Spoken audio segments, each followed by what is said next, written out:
પાકિસ્તાન પર હુમલાને બનાસકાંઠા સાંસદનું નિવેદન। ઓપરેશન સિંદૂર અભિનંદનને પાત્ર છે। ભારતીય આર્મીના સાહસને અભિનંદન।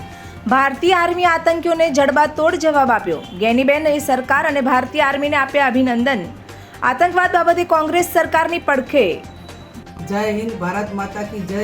જય જવાનના નારા સાથે ગઈ રાતે ભારતીય સેનાએ પાકિસ્તાનના જે આતંકવાદીના જે બંકરો હતા એ મિસાઇલથી ઉડાડ્યા અને ભારતીયો સમગ્ર દેશની એક માગણી હતી કે પાકિસ્તાન અને આતંકવાદીઓને કંઈક પાઠ ભણાવે। ત્યારે સેના અને સરકારને અભિનંદન આપીએ છીએ।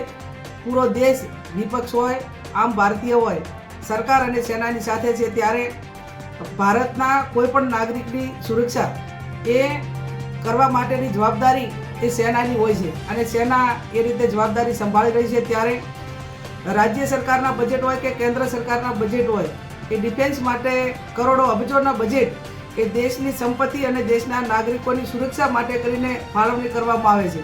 ત્યારે હું અભિનંદન આપું છું દેશના જવાનોને। એમની મનોબળ વધારવા માટે તમામ ભારતીયો સેનાની સાથે છે। 10:30 વાગે ભારતીય સેનાના પ્રેસ કોન્ફરન્સ પણ છે અને 10:30 વાગે પ્રેસ કોન્ફરન્સમાં વિગતથી સેનાના વડા આપણને સૌને માહિતી પણ આપશે।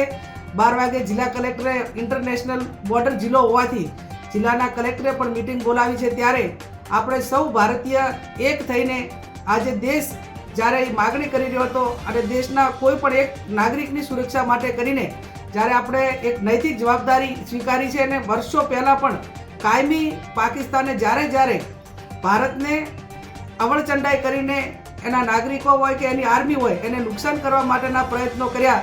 ત્યારે ભારતીય સેના હોય કે ભારત દેશના લોકો હોય કે ભારતનું પ્રશાસન હોય, સરકાર હોય, એ ક્યારેય ચૂપ રહી નથી। જે રીતે 1971નું યુદ્ધ હોય, 65નું હોય, અનેક સર્જિકલ સ્ટ્રાઇક હોય કે અનેક વખત ભારતીય સેનાએ પાકિસ્તાનને પાઠ ભણાવ્યો છે।